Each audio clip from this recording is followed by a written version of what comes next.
Earth didn't send diplomats. They sent apex predators in suits, became brutally clear as Ambassador Vex turned assassination accusations into opportunity, framed for murdering his strongest ally. Vex unleashed economic warfare, cultural disruption, and damning intelligence against ancient powers. In a historic vote that shattered millennia of tradition, humanity seized their place among the stars with cold, calculated precision. Concordium Prime hung in the void, like a frozen explosion of crystal and light. The massive diplomatic station orbited a dying white dwarf, its gossamer solar collectors drinking in the last emanations of a star in its death throes. From a distance, it resembled a vast snowflake made of translucent panels and gleaming metal, each facet refracting starlight into a kaleidoscope of colors. Within its labyrinthine corridors, representatives from 1,000 worlds conducted the business of galactic politics. Ambassador Dorian Vex stood motionless at the viewport of the Earth delegation's quarters, hands clasped behind his back. His nanoliquid suit, as dark as the space beyond the station, rippled slightly with his breathing, the only indication that he was flesh and blood, rather than a statue carved from obsidian. Dorian's features remained impassive as he observed the arriving diplomatic vessels, each craft representing civilizations older than human recorded history. "The Vexarians have requested another delay," said Rehia, his deputy commander. She approached with silent steps, her own suit a shade of deep burgundy that caught the starlight. "That's the third this cycle." Dorian nodded without turning. "They're stalling. The Council of Nine feels threatened by our presence." "Wouldn't you be?" Rehia's voice carried a hint of something. Doubt, perhaps, or concern. "We've been here 8 months, and we've already disrupted power structures that have been stable for millennia. Now," Dorian turned, fixing Rehia with eyes that seemed to calculate probabilities with each blink. "That is precisely why Earth sent us, not career diplomats with their niceties and protocols." His voice was soft but carried absolute certainty. "Humanity doesn't have millennia to earn a seat at this table. We have now." The rest of the team filtered into the circular chamber. Cassandra, their cultural and linguistic expert, was reviewing data on her transparent tablet. Her fingers danced across symbols from 20 different species, translating and analyzing in real time. Lucian, their financial strategist, wore an expression of smug satisfaction. He'd just concluded another backroom deal that would give Earth leverage in tomorrow's negotiations. Dex, Moira, and Raya took their positions around the central holotable, each specializing in different aspects of diplomatic support: biochemical analysis, emotional monitoring, and data processing, respectively. "Brief me," Dorian commanded, moving to the center of the room. Cassandra spoke first. "The Acrylians have invited us to their reception tonight. First time they've acknowledged our existence formally. They're curious," Lucian added, smoothing his silver-gray suit.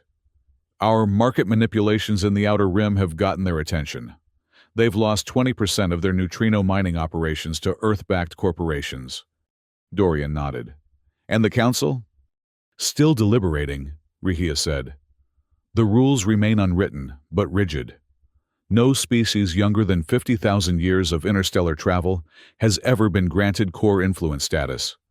"Rules," Dorian said, the word carrying a weight of disdain, "are for those who lack the strength to make their own."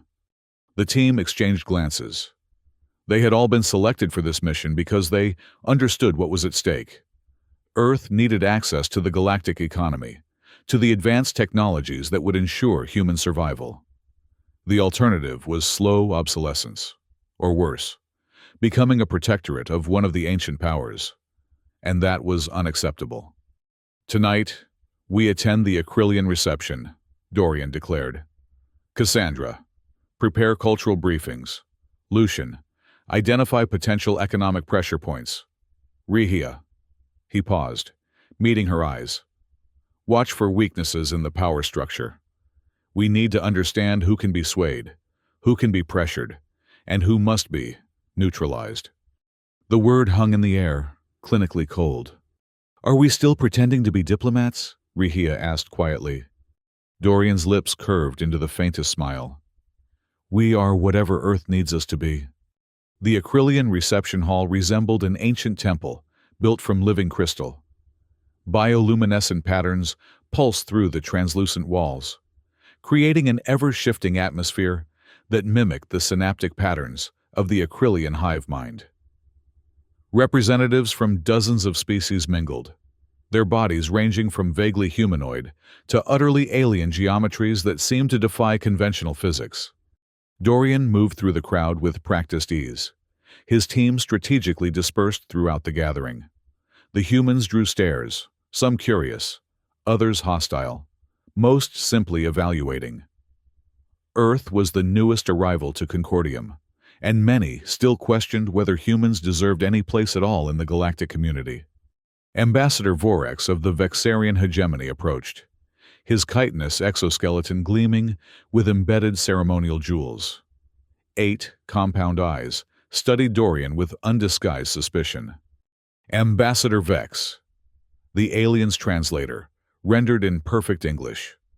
How fortuitous that your name so resembles our own. Perhaps it indicates we are destined for harmonious relations." Dorian inclined his head in the precise angle that Vexarian culture recognized as respectful, but not submissive. "Ambassador Vorax, I've been hoping for this opportunity. Your people's accomplishments in void architecture are unparalleled." "You've studied our achievements?" Vorax's mandibles clicked, in what might have been surprise. "Extensively. In fact, I believe your recent setbacks in the Rimward projects might be mitigated by incorporating certain Earth-developed quantum stabilization techniques." The Vexarian's posture shifted minutely. Interest peaked. Dorian had spent hours studying the species' body language, identifying the subtle tells that no translator could capture. "These techniques, they are available for exchange?"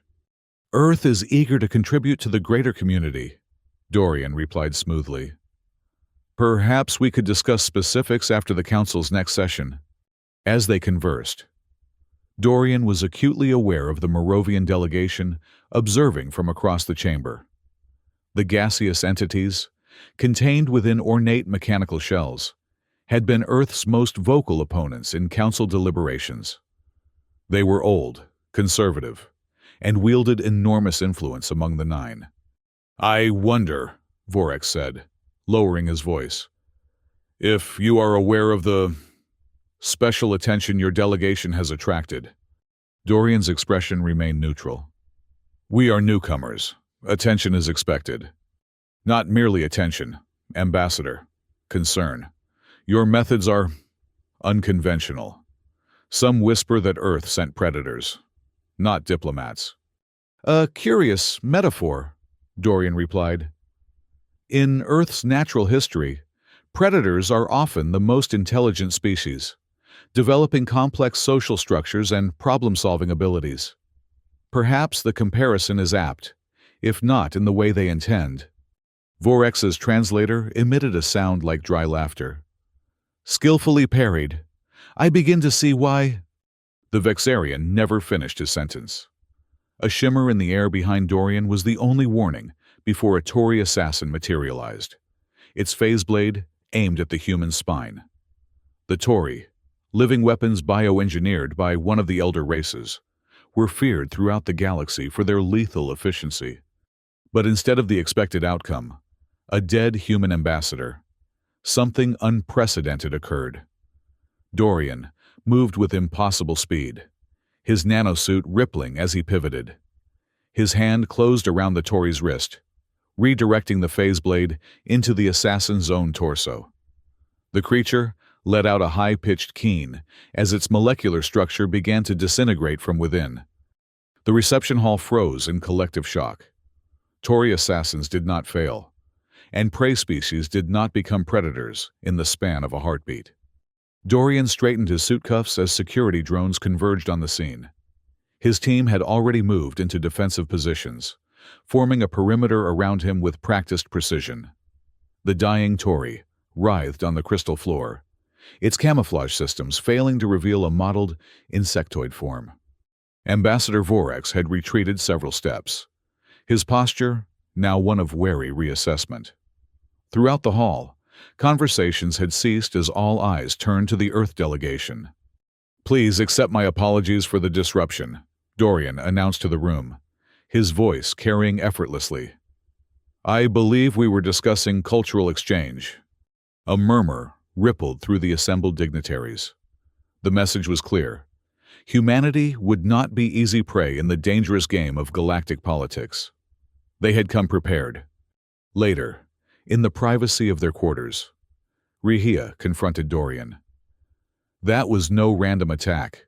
Someone wanted to test us, or eliminate us." "Most likely the Moravians," Dorian replied, studying data streams on a holographic display. "They've been losing influence since our arrival. Our economic maneuvering in the Outer Rim threatens their resource monopolies. The response to the assassination attempt is problematic," Cassandra interjected, scrolling through intercepts of diplomatic communications.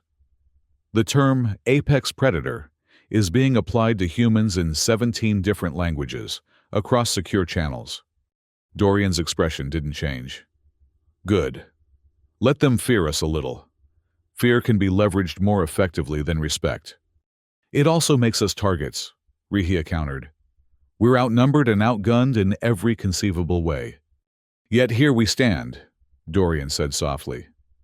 "Because they don't understand what they're dealing with. Humanity spent its entire evolutionary history as both predator and prey. We're comfortable in both roles. That makes us uniquely dangerous in this environment of ancient predators who've forgotten the feeling of being hunted." Lucian approached with a confident stride. "The assassination attempt has already yielded benefits. 3 minor factions have reached out with offers of alliance. They see us as a counterbalance to the Nine's hegemony. Cultivate those relationships," Dorian instructed, "but trust none of them completely.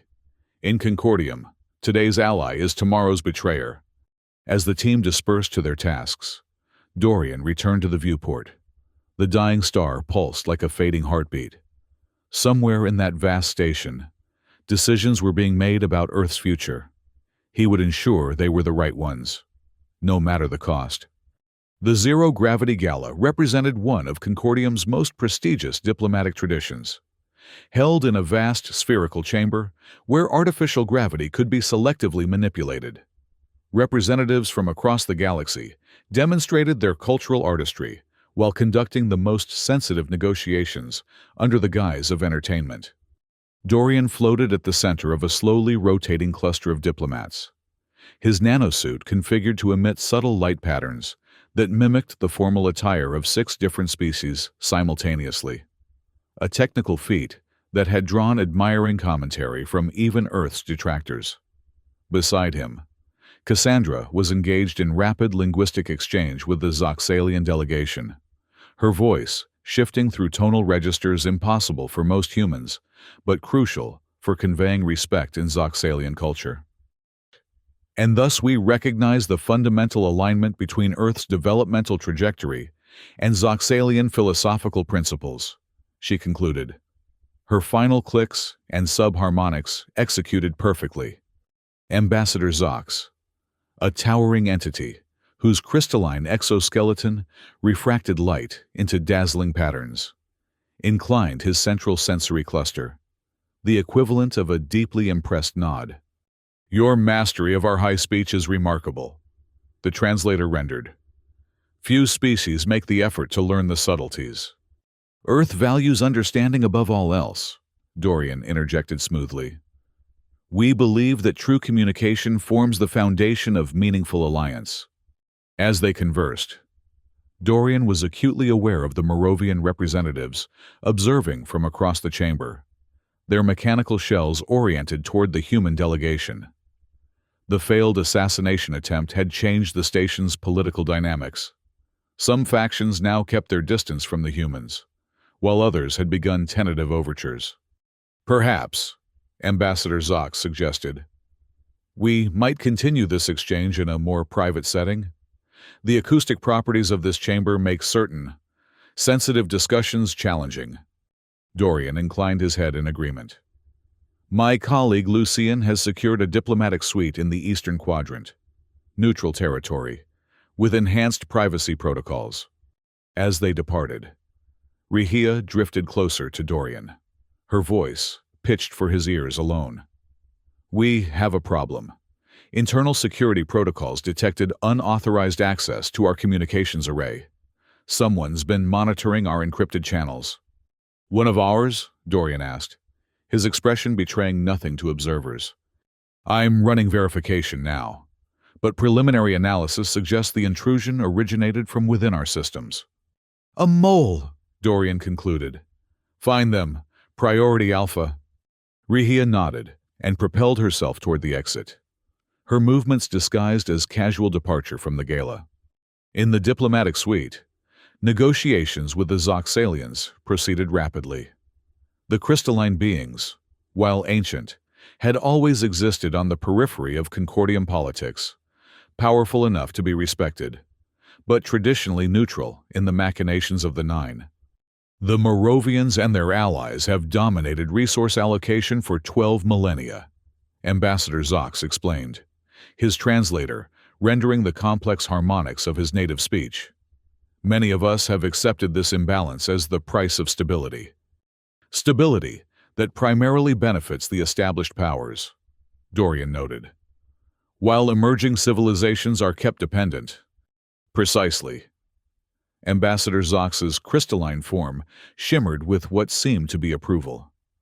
Your species understands rapidly what others have taken centuries to recognize. This is why you provoke such extreme reactions. Lucian presented a holographic model of trade routes throughout the sector. Our analysis indicates that a realignment of quantum transit pathways would increase efficiency by 37%, while reducing the Moravian monopoly on antimatter transport. The Zoxalians studied the projections, their sensory clusters pulsing with internal light, their method of private conference. Finally, Ambassador Zox spoke. We find your proposals compelling. The Zoxalian Concord is prepared to support Earth's petition for core influence status, provided certain assurances regarding technological exchange. Dorian nodded. We anticipated this request. Earth is prepared to share our advancements in nanofabrication and quantum computing. As they finalized the agreement, a subtle alert vibrated against Dorian's wrist. Rehia had found something. He excused himself momentarily, stepping into an adjacent chamber secured against surveillance. Report, he said quietly. Rehia's holographic form materialized. I've confirmed the breach. Someone has been transmitting our strategic assessments to an external server. Who? The encryption was sophisticated, but I've narrowed it to 3 possibilities: Moira, Raya, or Lucian. Dorian's expression hardened. Lucian is currently finalizing our alliance with the Zoxalians. If he's compromised. I need more time to be certain, Rehia cautioned. Time may be a luxury we cannot afford. Continue your investigation, but prepare contingencies for all scenarios. As Dorian returned to the negotiations, his mind calculated probabilities and countermeasures. Betrayal had always been a possibility. Every member of his team had been selected not only for their skills, but for their psychological profiles. Each had been assessed as willing to prioritize Earth's interests above all else. If one had turned. The agreement with the Zoxalians was concluded with formal declarations in 17 languages. As they prepared to depart, Ambassador Zox drew Dorian aside. There is something else you should know. The crystalline being communicated. Rumors circulate about entities known as the Observers, ancient beyond reckoning. They are said to monitor Concordium from the shadows. Another faction? Dorian inquired. No. Something else entirely. They existed before the Council, before Concordium itself. Some believe they orchestrated its creation. Dorian's interest sharpened. Why tell me this? Because they have taken notice of humanity. And that, Ambassador Vex, is exceedingly rare. As the Zoxalians departed, Dorian remained motionless, processing this new information. If there existed powers beyond even the Council of Nine, understanding their motives became crucial to Earth's strategy. Later that night, as the station's lighting dimmed to simulate planetary cycles, Dorian received an unexpected visitor. A small, floating orb, no larger than a human fist, appeared outside their quarters. Its surface inscribed with symbols that matched no known language in their database. When Dorian approached, the orb projected a simple message in geometric patterns that somehow translated directly into thought. The observers request presence. No location was specified, yet Dorian found himself knowing exactly where to go. He followed the orb through increasingly ancient sections of the station, past areas that appeared uninhabited for millennia. The architecture shifted from the crystalline modernity of the diplomatic sectors to something older, organic, almost forgotten. Finally, they arrived at a chamber that seemed to exist partially outside normal space, its dimensions shifting subtly when viewed from different angles. Within, 3 entities awaited. They had no fixed form, appearing instead as distortions in reality, visible only through their effect on the light and space around them. Dorian Vex, came a voice that wasn't a voice, more like thoughts appearing fully formed in his mind. Representative of Earth, younger than young, hungry in ways the others have forgotten. Dorian maintained his composure despite the disorienting nature of the encounter. You have the advantage. You know me. But I know nothing of you. A sound like amusement rippled through the chamber. We are the memory of what came before. We observe. We record. We occasionally intervene. And why have you summoned me? Because in 12,000 years of Concordium's existence, no species has disrupted established patterns as rapidly as yours. You are an anomaly, a catalyst. Dorian considered his response carefully. Earth seeks only its rightful place among the galactic community. No, the entities corrected. Earth seeks dominance, security. Humanity carries the fear of extinction in its genetic memory. You do not wish merely to survive. You wish to ensure you can never be threatened again. The accuracy of the assessment was unsettling. Is that so different from any other species? In degree, not kind. But your methods. Another ripple of what might have been amusement. The others have forgotten what it means to truly compete. They have grown comfortable in their hierarchies. You remind them of their own violent ascensions. So long ago. The entities shifted, the distortions in space folding and unfolding. We offer you a token, a gesture of recognition. A small object materialized before Dorian, a disk of what appeared to be obsidian, inscribed with the same unknown symbols as the messenger orb. What does this signify? Dorian asked, taking the token. That we are watching. That what unfolds here has significance beyond the petty politics of Concordium. Choose your path with care, predator of Earth. Even apex hunters can become prey to forces they do not comprehend. With that cryptic warning, the entities faded, leaving Dorian alone in the ancient chamber, with nothing but the obsidian token as proof of the encounter. When he returned to their quarters, Rehia was waiting, her expression grave. Where have you been? Security protocols registered your presence in restricted areas. Dorian revealed the token, making contact with potential allies, or possibly arbiters. He explained the encounter as Rehia examined the obsidian disk with growing concern. This changes everything, she said finally. If these observers truly predate Concordium, then they may hold power even the Council fears, Dorian finished, which gives us leverage we didn't have before, or places us in danger we can't possibly understand. Dorian's lips curved in a cold smile. The line between opportunity and danger has always been thin. Our mission remains unchanged.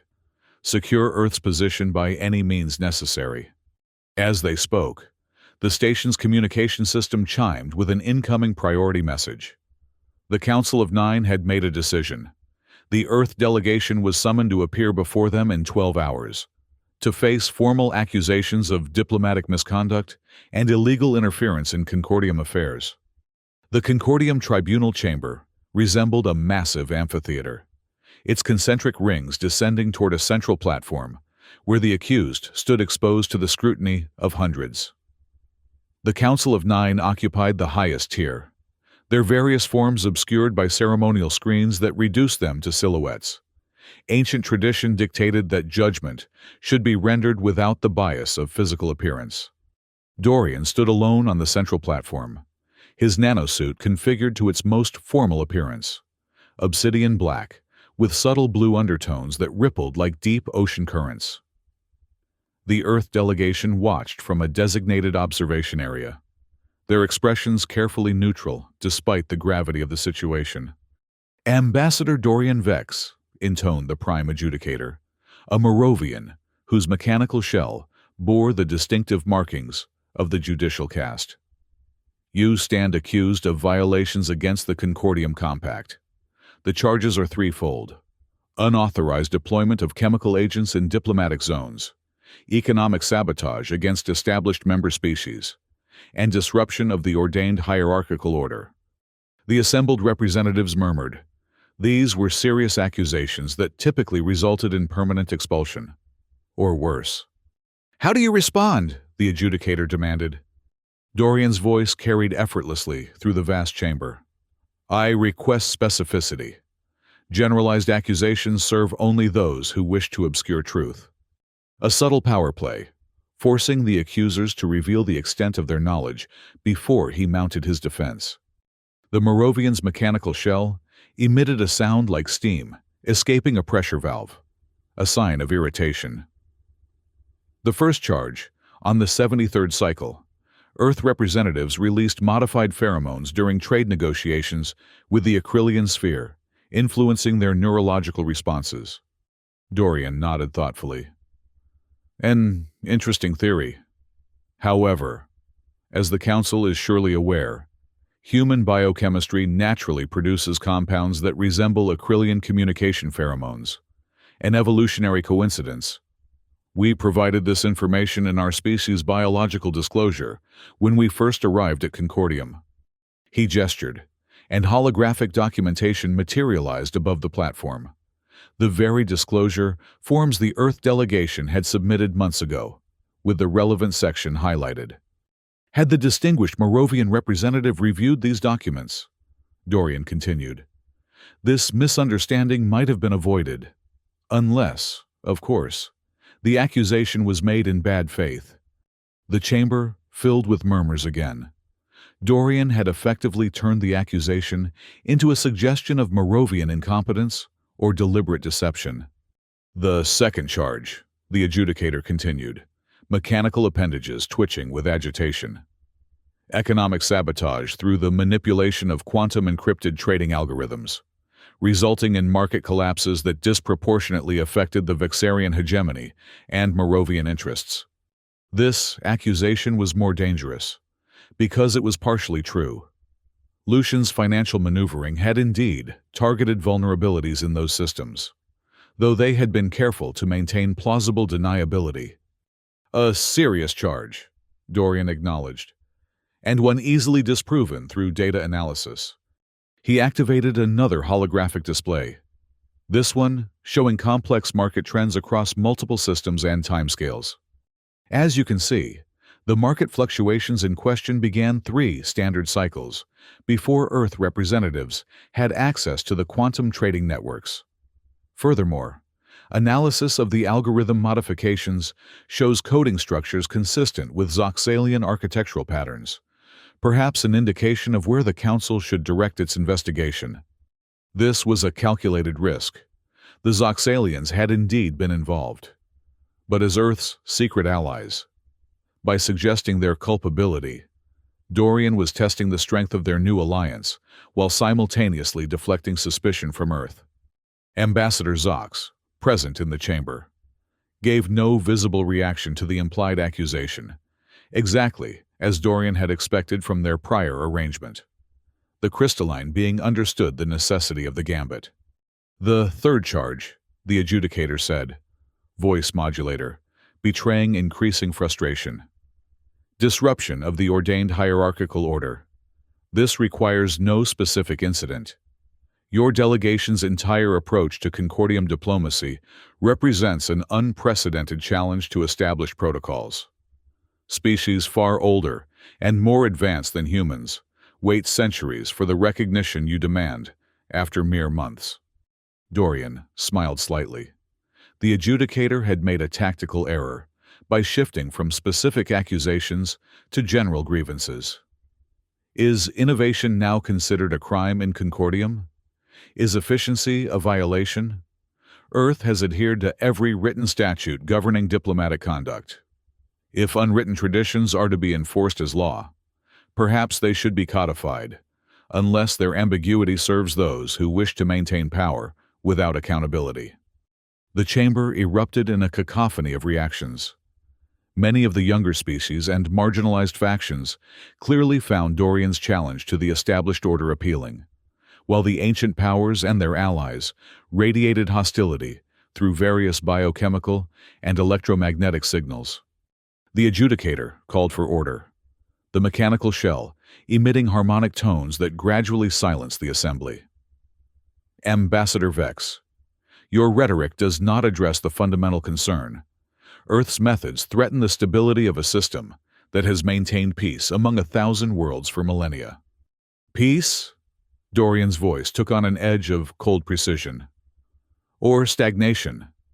How many emerging civilizations have withered while waiting for recognition? How many species have gone extinct because access to crucial technologies was withheld by the established powers? If Concordium truly represents the pinnacle of galactic governance, it should withstand, even welcome, the introduction of new perspectives. Before the adjudicator could respond, Dorian activated a final holographic display, this one showing the obsidian token given to him by the observers. Furthermore, I submit that forces older than the Council itself have taken interest in humanity's contribution to Concordium. The observers have made contact. The chamber went utterly silent. Even the adjudicator's mechanical shell seemed to freeze momentarily. This claim, the Moravian finally said, requires verification. Of course, Dorian agreed smoothly. I invite the Council's most sensitive scanning technologies to examine the artifact. Its quantum signature should prove illuminating. As the tribunal adjourned to investigate this unexpected development, Dorian returned to the Earth delegation's observation area. Rehia met him with a questioning look. The observers are real, then, she said quietly. Not just ancient mythology. Very real, Dorian confirmed. And apparently, they've been waiting for someone to challenge the status quo. A dangerous gambit, revealing their token so publicly. Calculated risk. The Council fears the observers more than they fear us. Now they must consider whether acting against Earth might attract unwanted attention from forces they don't fully understand. As they spoke, Lucian approached, his expression betraying unusual nervousness. Impressive performance, he said. Though drawing the Zoxalians into our deception was unexpected. Was it? Dorian studied Lucian with newfound intensity. I would have discussed the strategy with you beforehand, but you were unavailable during the preparatory session. Lucian's expression flickered. Diplomatic calls. Building our coalition requires constant attention. Indeed. Dorian turned away, seemingly satisfied with the explanation. Rehia, walk with me. There are matters requiring immediate attention. Once they were alone in a secure corridor, Dorian spoke in a near whisper. Your investigation? Conclusions? Rehia's face was grim. Confirmed. Lucian has been transmitting our strategies to an external server for at least 30 cycles. The encryption bears Moravian signatures. And the content? Comprehensive. Negotiation strategies, alliance structures, contingency plans. They know nearly everything. Dorian nodded, his expression unchanged. Nearly everything is not everything. Implement Security Protocol Omega. No communications in or out without direct authorization. Then prepare the team for immediate action. What kind of action? The kind that ensures traitors understand the consequences of betrayal.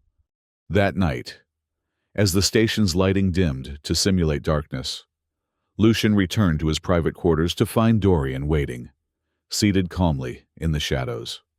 "Ambassador," Lucian said, surprise quickly masked by practiced composure. "I didn't expect you." "Evidently," Dorian replied, his voice soft. "You've been careless, Lucian. Did the Moravians offer you technology, influence, or merely credits?" Lucian's hand moved subtly toward a concealed pocket. "I don't know what you're—" "Please," Dorian interrupted. "Don't compound betrayal with insult. We've tracked your transmissions, decoded your encryption patterns. The only question remaining is why." For a moment, Lucian maintained his facade of innocence. Then, seeing the cold certainty in Dorian's eyes, his posture changed, defiance replacing deception. "Because your methods will destroy everything Concordium has built," he said, voice hardening. "You're pushing too far, too fast. The established powers won't just accept Earth's ascension. They'll retaliate. Not just against our delegation, but against Earth itself." "So you betrayed us to protect us?" Dorian's tone made the question sound like the punchline to a grim joke. "I betrayed you to protect humanity," Lucian countered. "There are factions within Concordium that could reduce Earth to a cinder with technology we can barely comprehend. We need allies. Yes, but we also need patience." Dorian rose from his seat with fluid grace. "An interesting perspective. One you should have shared with the team, rather than our adversaries." "Would you have listened?" Lucian challenged. "Your mandate from Earth was clear. Results at any cost. But some costs are too high. That wasn't your decision to make." Dorian moved closer, his nanosuit rippling like oil in darkness. "Earth selected this team because we understand what's at stake. Our species' survival isn't guaranteed by playing by rules designed to keep us subservient." Lucian backed away slightly. "What happens now?" "Now?" Dorian's expression remained perfectly composed. "Now you face the consequence of betrayal." Lucian's hand darted to his pocket, withdrawing a small device, but before he could activate it, Dorian moved with predatory speed. His hand closed around Lucian's wrist with crushing force, the nanosuit extending tendrils that slithered around the traitor's throat. "Earth didn't send diplomats," Dorian said softly, as the tendrils tightened. "We sent apex predators. Remember that in whatever existence follows this one." The security logs would later show that Lucian suffered a catastrophic malfunction in his personal life support system. A tragic accident that the Earth delegation mourned publicly. Privately, the message was clear to the remaining team members. Loyalty to Earth was not negotiable. In the aftermath of the tribunal and Lucian's accident, the political landscape of Concordium shifted dramatically. The Council of Nine, unsettled by the revelation of observer involvement, had withdrawn the accusations against the Earth delegation. Simultaneously, Dorian leveraged the power vacuum created by Lucian's absence to restructure their alliance strategy. "The Zoxalians remain committed," Cassandra reported during their strategy session. "Ambassador Zox understood the necessity of our maneuvering during the tribunal, and the independent AI collectives in the Western Quadrant have responded to our overtures," added Raya, her holographic displays showing communication patterns across the station. "They've been marginalized by organic species for millennia. Our offer of equal partnership resonates strongly." Dorian nodded approvingly. "What of the symbiotic entities from the helical arm?" Rihia shook her head.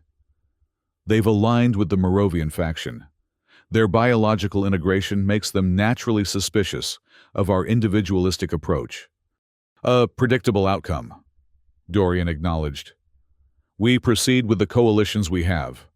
The next phase requires economic pressure combined with cultural influence.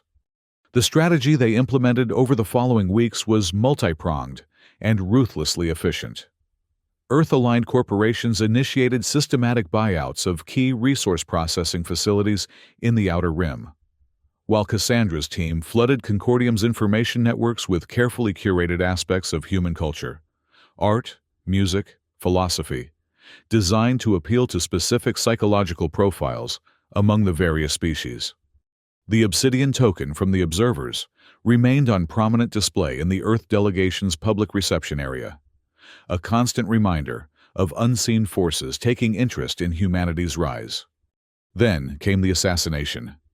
Ambassador Zox was found dead in his private chambers, his crystalline form shattered beyond recognition or regeneration.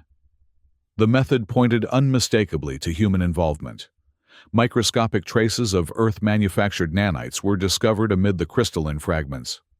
The evidence was perfect, too perfect. "A frame," Dorian declared when the team gathered for emergency assessment. "The Moravians are attempting to sever our strongest alliance and turn sentiment against us." "It's working," Rehia reported grimly. "The Zoxalian Concord has suspended all diplomatic relations pending investigation. 7 minor factions have withdrawn from our coalition. Station security has requested our confinement to quarters." "Denied," Dorian said flatly.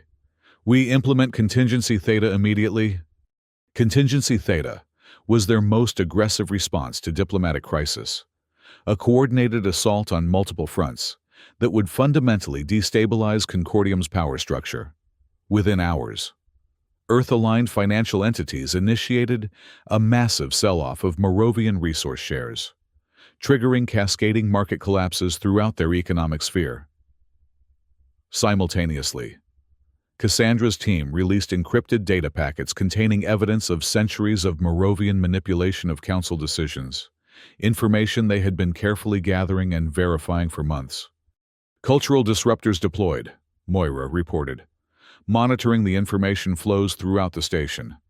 Targeted species are responding as predicted, confusion followed by outrage. The disruptors were perhaps their most insidious weapon, mimetic constructs designed to undermine specific cultural assumptions that maintain the traditional power hierarchies. For hierarchical species, they emphasized individual rights. For collective species, they highlighted the exploitation of their contributions. Each message was tailored to create maximum discord within the established order. Concordium erupted into the closest thing to chaos it had experienced in millennia. The Council of Nine called an emergency session, but 3 members refused to attend, citing the revealed Moravian manipulations as evidence of procedural corruption. "We've created a power vacuum," Rehia observed as they monitored the unfolding situation. "But that alone doesn't secure our position." "No," Dorian agreed. "For that, we need the final vote." The Concordium Charter required a 2/3 majority vote to admit new species to core influence status. Traditionally, such votes occurred only after centuries of observation and integration. Earth was demanding one after less than a standard year. "The vote has been scheduled," announced Dex, reviewing an incoming communication. 48 hours from now, all factions must declare their positions." Dorian nodded, satisfied. "And now we consolidate our advantages." Over the next 2 days, the Earth delegation engaged in a diplomatic blitzkrieg, meeting with representatives from dozens of species, offering alliances, technological exchanges, resource access, and protection from the collapsing Moravian hegemony. Their message was consistent. A new order was emerging in Concordium, and early allies of humanity would be rewarded. The night before the vote, Rehia found Dorian at the viewport again, staring at the dying star that Concordium orbited. "Appropriate symbolism," she said, joining him. "One light fading as another rises." "Poetic," Dorian acknowledged. though I prefer practical assessments. What are our numbers? Projected support is at 64%, just shy of the required threshold. The Zoxalian bloc remains the critical unknown. They've maintained isolation since their ambassador's death. They know we were framed. Knowing and acting on that knowledge are different matters, Rihia pointed out.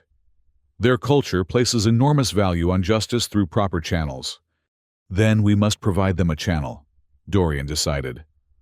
Arrange a private meeting with their interim representative. Use the observer token as authentication. Rihia hesitated. The token? Are you certain that's wise? The observers chose to reveal themselves to us for a reason. It's time we understood why. The meeting took place in one of Concordium's oldest sections, a neutral zone where ancient protocols prohibited surveillance or intervention. The interim Zoxalian representative, designated Zox Secondary, appeared as a smaller version of the assassinated ambassador, the crystalline form not yet fully matured. Ambassador Vex, the translator rendered. Your use of the observer token to request this meeting is unprecedented. These are unprecedented times, Dorian replied. I come to offer condolences for your loss, and to propose justice. Justice. The crystalline being's facets shifted in what might have been skepticism. You stand accused by compelling evidence. Evidence manufactured by those who truly ordered the assassination, Dorian countered. The same faction that has manipulated Concordium for millennia. He presented a data crystal. This contains quantum-encrypted records of Moravian agents accessing restricted areas adjacent to Ambassador Zox's quarters immediately prior to the time of death. It also includes trace analysis, showing that the Earth nanites found at the scene contain Moravian manufacturing markers, disguised by surface reconfiguration. Zox Secondary accepted the crystal, integrating it directly into his crystalline structure for analysis. After several moments of silence, the being's facets rearranged into a pattern Dorian recognized as grave concern. This evidence is compelling, but it does not explain why you would risk exposure by requesting this meeting through observer channels. Because what happens tomorrow transcends merely Earth's ambitions or Zoxalian justice, Dorian said. The observers revealed themselves to humanity because they recognize what others fear to acknowledge. Concordium has grown stagnant. The ancient powers maintain stability at the cost of evolution. And humanity represents evolution. Zox Secondary's translator conveyed subtle harmonic tones of doubt. Humanity represents change, Dorian corrected. Whether that change leads to evolution or extinction depends on the choices made by species like yours, those with the wisdom to see beyond immediate interests to longer trajectories. The crystalline being remained motionless for several moments, internal lights pulsing in complex patterns as it processed the implications. The Zoxalian conquered will require additional assurances, it finally stated. Guarantees that Earth's ascension will not merely replace one hegemony with another. We anticipated this concern, Dorian said, producing a second data crystal.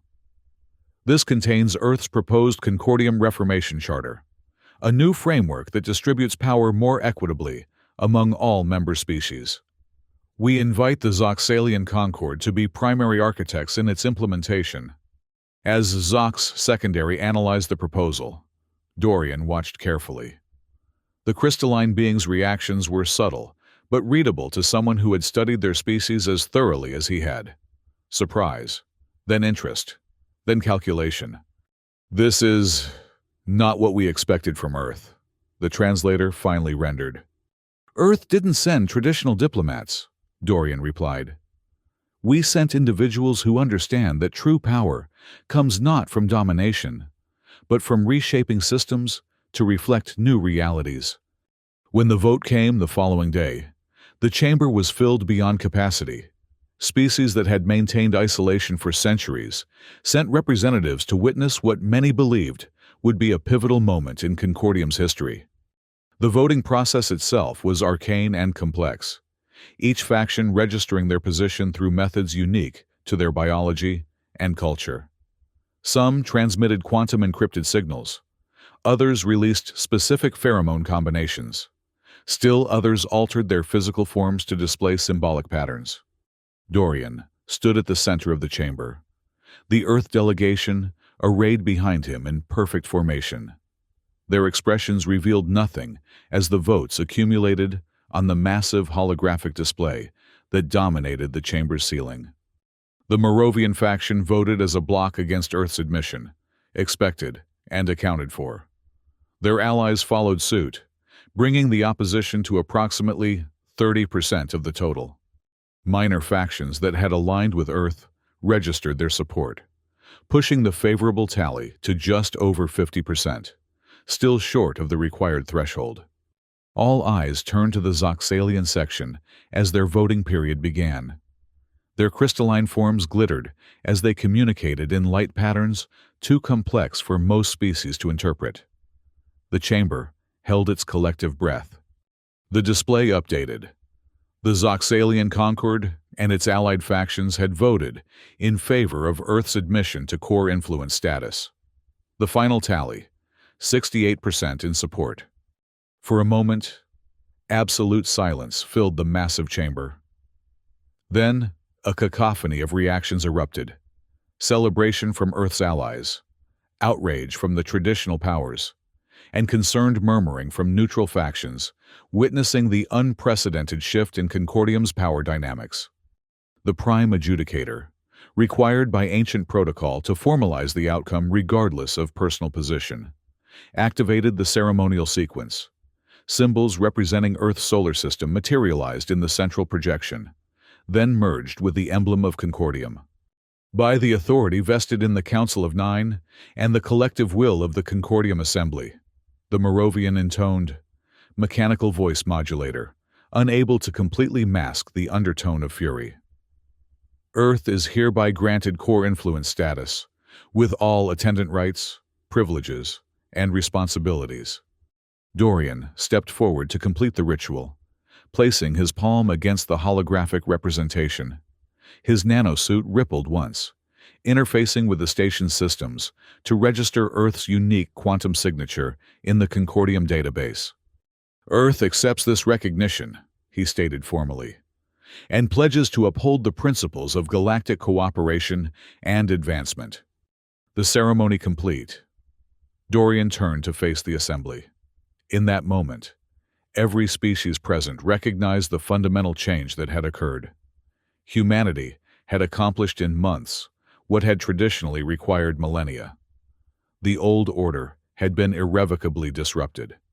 As the Earth delegation departed the chamber, representatives from dozens of factions attempted to intercept them, offering congratulations, seeking assurances, or simply trying to assess the new power reality. Dorian acknowledged them with diplomatic precision, but deferred substantive discussions till later meetings. Once they returned to their quarters, the team allowed themselves a moment of subdued celebration. Earth had achieved its primary objective, a seat at the table of galactic governance and access to the advanced technologies that would ensure humanity's survival and prosperity. The real work begins now, Dorian reminded them as the moment passed. Core influence status grants us access to the Concordium archives, knowledge accumulated over millions of years from thousands of civilizations. And with it, the opportunity to understand what Concordium truly is, Rehia added. Dorian nodded. The station's origins have always been obscured by mythology and restricted information. Now we can determine the truth for ourselves.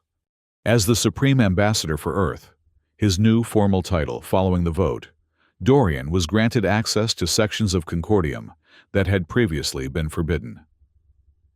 The following day, he led a small team including Rehia and Cassandra to the archive core, a massive data repository at the heart of the station. The architecture changed as they progressed deeper into the structure, transitioning from the crystalline elegance of the diplomatic sectors to something older, more organic. The walls appeared to be composed of a material that was neither metal nor stone, with subtle patterns that seemed to shift when viewed peripherally. These patterns, Cassandra observed, scanning them with specialized equipment, contain information densities orders of magnitude beyond our most advanced storage systems. The entire archive may be encoded in the structure itself. They reached a central chamber where a single interface terminal stood, deceptively simple in appearance. A crystalline pedestal with an indentation shaped for a humanoid palm. Biometric interface, Rihia surmised, customized to the user's neural patterns. Dorian placed his hand on the pedestal, and the chamber transformed around them. The walls became transparent, revealing the true nature of Concordium for the first time. The station wasn't merely built around the dying white dwarf. It encapsulated it entirely within a vast, multi-dimensional framework. The star's energy was being harvested and channeled through the station's structure in patterns that defied conventional physics. "It's not a station," Dorian realized, his normally impassive expression giving way to genuine awe. "It's a containment system." Data streamed into his mind directly through the interface, information about Concordium's true purpose and origin. The station had been constructed billions of years ago by entities that had long since transcended physical form. Its purpose was to contain and regulate something far more significant than a dying star. "The white dwarf is merely a power source," Dorian explained to his team as the knowledge integrated into his consciousness. "The true heart of Concordium is a quantum singularity, an entity, or phenomenon the builders called the Nexus. It exists partially outside normal space-time and connects to something else, something beyond our universe." "The observers?" Rihia suggested. "No," Dorian corrected. "The observers are guardians, left behind to monitor the Nexus and ensure the containment systems remain functional. Concordium itself is the container, and the diplomatic station is merely its outer shell, a way to ensure that diverse species maintain and protect the structure without fully understanding its purpose." As they processed this revelation, another presence made itself known in the chamber. 3 distortions in reality, the same entities that had given Dorian the obsidian token. "You understand now," came the thoughts directly into their minds, "why we have watched your species with such interest. Because you need new guardians," Dorian surmised. "The old powers have become complacent, ritualistic. They maintain Concordium without understanding its purpose." "Partial understanding," the observers corrected. "Humanity's value lies not merely in your adaptability, but in your unique, evolutionary path. You developed consciousness as both predator and prey, giving you perspectives others lack." The entities shifted, the distortions in reality folding in complex patterns. "The Nexus requires new perspectives. The old guardians resist change, but change is necessary. The containment weakens." "What exactly is being contained?" Cassandra asked, her scientific curiosity overriding any apprehension. "That knowledge is not yet for you," the observers responded. "Understanding must develop gradually, or it destroys the mind that receives it." They turned their attention to Dorian. "You have achieved what we hoped: disruption of stagnant patterns, introduction of new variables into the system. Now, you must choose how humanity will relate to the Nexus." "What are our options?" Dorian asked, his strategic mind already calculating possibilities.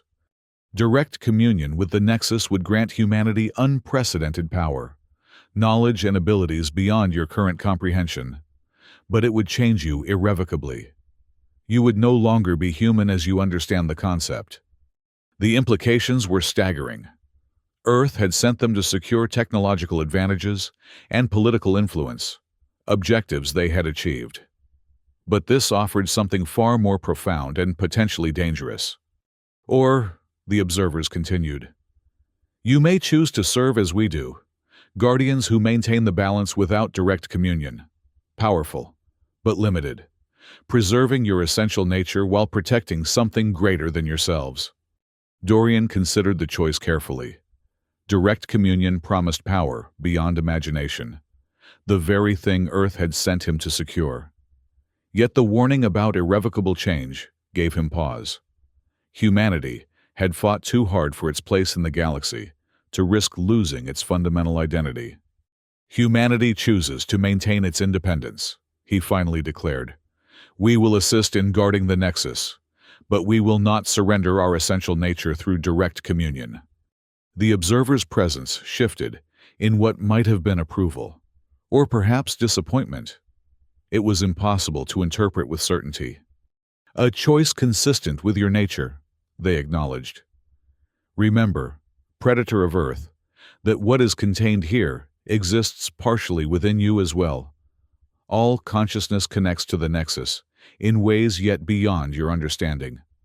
With that cryptic statement, they faded from perception, leaving the Earth representatives alone with their newfound knowledge. Did we make the right choice? Rehia asked quietly, as they departed the archive core. Dorian's expression had returned to its usual calculated neutrality. We made the human choice. Power without sacrifice would have been convenient, but anything offered too easily usually conceals a greater cost. And now? Cassandra inquired. Now we continue as planned. We've secured core influence status. We'll access the technologies and knowledge Earth needs while maintaining our position in Concordium's political structure. But we'll also prepare contingencies for whatever the Nexus truly represents. As they returned to the diplomatic sectors, Dorian paused at a viewport overlooking the station's crystalline expanse. The dying star at Concordium's heart pulsed with a rhythm that now seemed ominous, rather than merely melancholic. Earth didn't send diplomats, he murmured, almost to himself. We sent apex predators. But even predators must sometimes recognize when they're in the presence of forces beyond their comprehension. Rehia studied him with growing concern. Has this changed our mission parameters? No, Dorian replied, after a moment's consideration. Our primary objective remains securing humanity's future, but the context has expanded. We're playing a longer game than we realized. In the days that followed, the Earth delegation began implementing the promises made during their campaign for core influence status. Technology exchanges were initiated with allied species, economic partnerships formalized, and preparations made for expanded human presence throughout Concordium. Yet, beneath the diplomatic activity, Dorian had initiated a secondary mission, understanding the Nexus and preparing Earth for whatever it represented, whether threat or opportunity. He established a secure communication channel with Earth's leadership, transmitting carefully selected information about their discoveries while withholding the most sensitive details that could cause panic or premature action.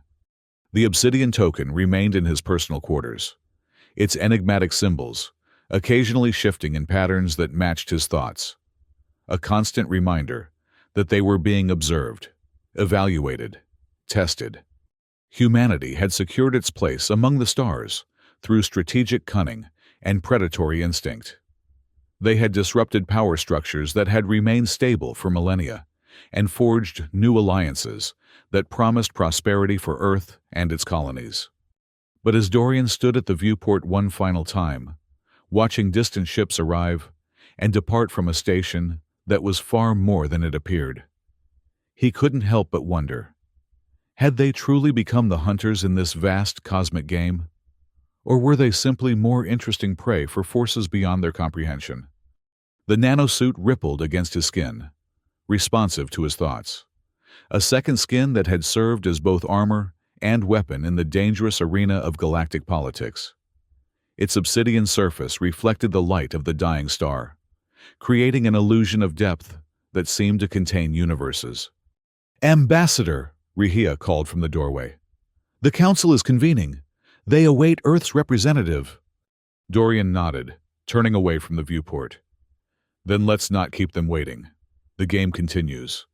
As he strode through corridors that he now knew concealed ancient technologies and unfathomable purposes, Dorian's expression revealed nothing of his inner calculations. Earth had sent an apex predator in a suit, and he had succeeded in his mission. But the true test, for humanity and for himself, was just beginning.